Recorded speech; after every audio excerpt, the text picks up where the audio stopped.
Hi folks, welcome to the Prepared Homestead. This is Travis. Thank you all for stopping by to watch. Did the war in Ukraine just escalate? It's very possible.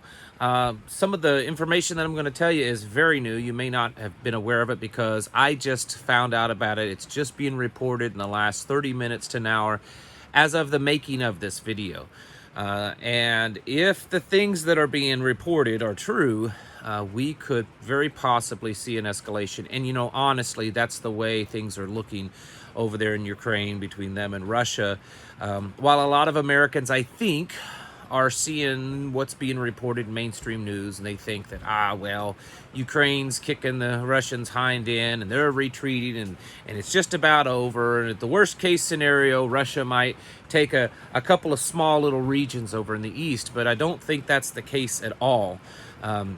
I think that we're about ready to see some real escalation, and I want to show you some things because I don't think that this is going to be over anytime too soon. In fact, the Joint Chiefs of Staff Chairman has made that statement that this war could last for years. And the reason why, many reasons why this is important to us. But one of the reasons is all of the just the general problems, food and inflation and more, that is going to just get worse because this is going to escalate, or at least it's very possibly to escalate. So I want to bring that to you in this video. I do want to mention, once again, we're having our local meeting here for those of you that are local folks this month, April 24th, Sunday at 2 p.m. Same time, same place as always.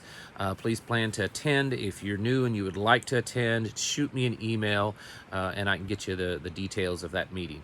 Also, check out preparedhomesteadexpo.com at the end of May 26th and 27th. We're having a big expo. This is going to be vendors, farmers market, crafts. A lot of the vendors so far are homemade items, which is really cool, but we also have a few other vendors where we've got some special speakers that are lined up. I've already got 4 or 5 pretty good speakers, and it looks like we've got a few more skills demonstrators. And then just a good time. There's going to be food there. It's open to the public. It's family friendly, and the biggest thing is there's no charge to attend. My goal, my dream, was to create something like this where we could all enjoy ourselves, have fun, learn, help come together, you know, get to know each other, and do it that it doesn't really cost that much. I hope I'm not going to break my own bank in doing this, but the goal is to create something that's free for you to attend. And so if you go to preparedhomesteadexpo.com, you can find out more about that. That's the end of May, 26th and 27th. So please check that out.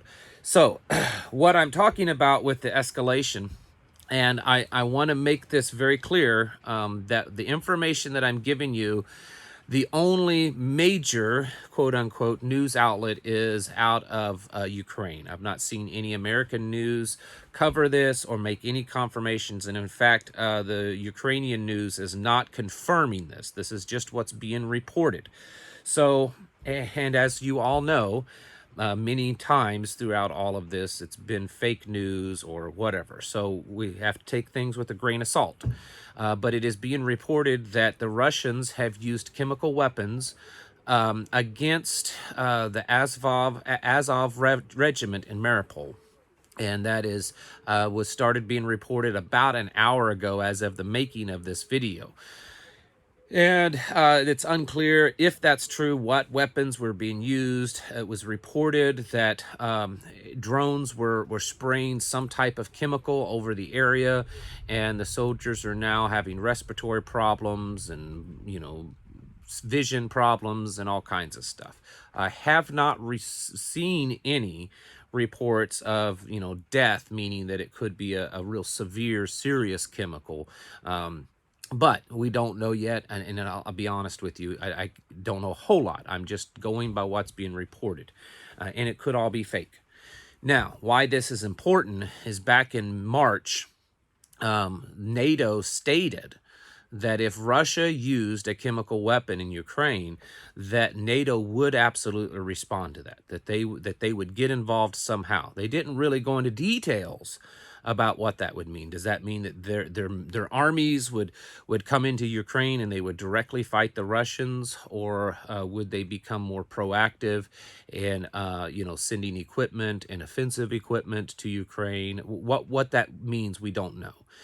But that is something that NATO has stated and kind of stood by, that if Russia used chemical weapons. Now, all that was said, what if this is true? What if Russia has used chemical weapons? We have definitely seen what appears to be a serious escalation on the part of the Russians. Even if we try to filter through and understand that some of the information, some of the news being reported is probably not true, or it's just greatly exaggerated, it does appear that the Russians have gotten pretty serious. In the beginning, it appeared that they were just hitting strategic targets and trying their best to avoid civilians, and now that's not the case. It's being reported that over 10,000 civilians were killed in Mariupol. And if that's true, that's a pretty significant amount of civilian casualties.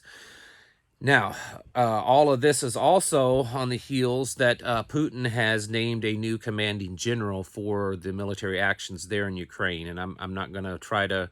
the guy's name, I'll butcher it, okay? Speaking of butcher, the reason why this is kind of interesting, concerning, and serious is this is the same general that commanded the Russians when they went into Syria and tried to, they quelched the rebels and things like that in Syria back in 2015. And this particular general, Russian general, was nicknamed the Butcher of Syria because he was absolutely ruthless, and he attacked ordered the attacks on civilian targets. He didn't seem to bother him one bit, and he was known as the Butcher of Syria because of his cruelty and ruthlessness. And now this guy has been made commanding general over the entire campaign in Ukraine. And then all of a sudden we see this possible chemical weapons use. I do believe that we're going to start seeing some serious escalation. It would be highly unlikely, knowing what we have known of the Russians for their whole history, going back throughout the entire Cold War, and since the Cold War, it is highly unlikely for them to take maybe a potential defeat of a few battles and then just tuck tail and run. That's not what they do. Putin knows that he's crossed that line. Of course, I still believe this is all part of the Great Reset plan, but let's just push that aside for the moment. I believe that he knows he's crossed the line, and that it's a do or die situation. And for him to just, okay, well, that didn't work, let's go back home. That's not going to happen, folks.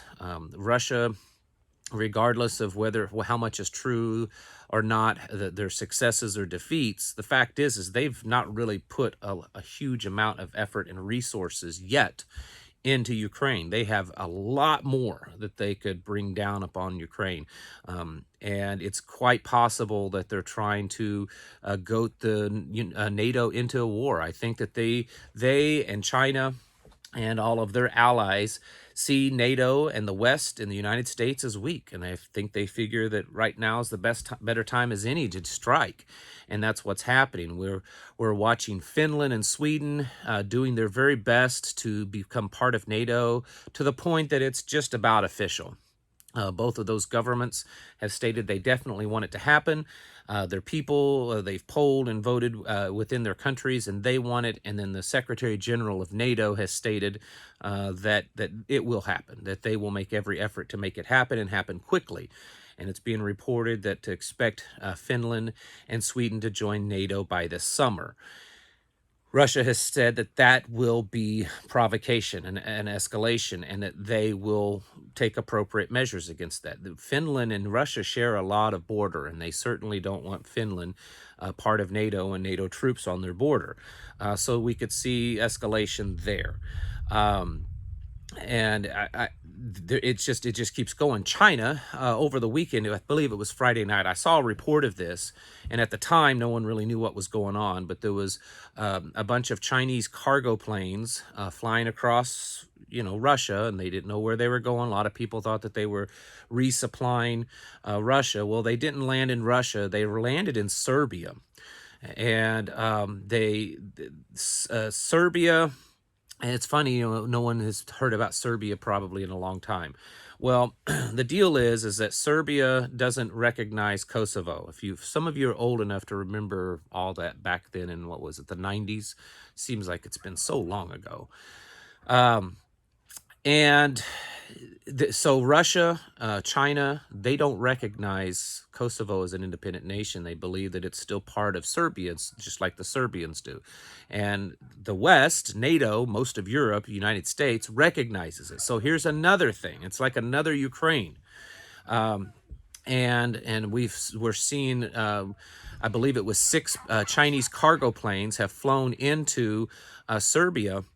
And apparently that they were unloading Chinese missile systems, that they were supplying the Serbians with Chinese air-to-ground missile, ground-to-air missile systems. Is Serbia getting ready to make a move on Kosovo?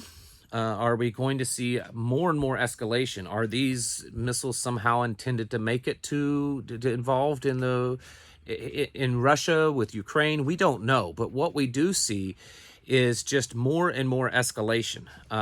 My personal opinion, this is just my personal opinion, in regards to China and some of these other countries, because we're slowly starting to see more and more countries indicate that they're siding with Russia. They're going to support Russia in some way. In the beginning, it wasn't so. And I think China and all these other countries were kind of standing back. They wanted to see just how strong NATO and the West's support was of Ukraine. They wanted to see just how bad these sanctions were going to be. And they probably were wanting to give all of the potential Russian allies a chance to see who was all going to stand up. And we're starting to see that now. We're seeing China be a little bit more bold about their support with Russia. They're not hiding it as much anymore. We're seeing India taking a stronger stance on supporting Russia. We're seeing some European countries like Hungary and Serbia. And we're certainly seeing battle lines drawn. Now, what does that mean for us? Well, I mean, certainly in the worst case scenario is pretty obvious. The worst case scenario is NATO, which would also mean the United States could potentially find themselves involved into a actual heated, conventional, real war, potential nuclear war with Russia and its allies.